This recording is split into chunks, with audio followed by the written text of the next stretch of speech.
لو قارنا بين الماضي والحاضر، بين الهكسوس اللي دخلوا مصر ونهبوا خيراتها والعدو الصهيوني اللي احتل أرض سيناء، إيه أوجه التشابه بينهم؟ أول تشابه إن ده عدو ملوش جذر، ملوش أصول، ملوش هوية. عدو جاي من أماكن مختلفة، ما عندوش عادات وتقاليد بتحكمه، ولكن بيقدر إن هو أول ما يلاقي أرض يستوطن فيها، يقدر إن هو يقعد فيها ويمتص خيراتها بغض النظر عن صاحب الأرض والحق الحقيقي.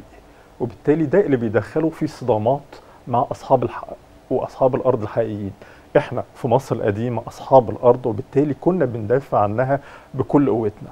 أرض سيناء هي أرض الخيرات وأرض مصرية 100% من أيام المصريين القدماء، وعندنا مجموعة نقوش من أيام الملك سنفرو وابنه الملك خوفو بتبين لنا رحلات التعدين اللي كان القبائل أو القوافل المصرية القديمة بتروح تجيب الخيرات بتاعت سيناء من أحجار كريمة بأهمها الفيروس، وده اللي خلانا نقول على أرض سيناء أرض الفيروس.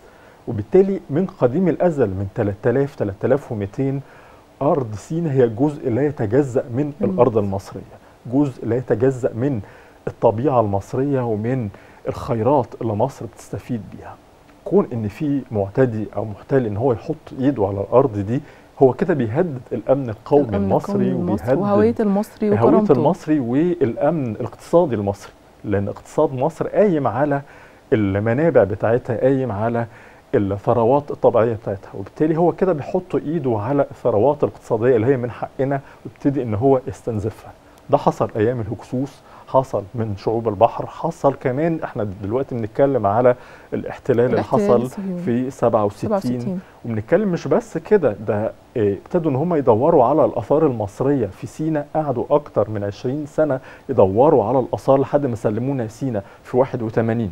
ابتدوا ان هم يدوروا على مجموعه كبيره من الاثار المصريه وياخدوها ويودوها عندهم ويحاولوا ان هم ينسبوا وجود ليهم في ارض سيناء، ولكن هم ما لقوش اي اصول ليهم في ارض سيناء ولا اي تواجد تاريخي ليهم.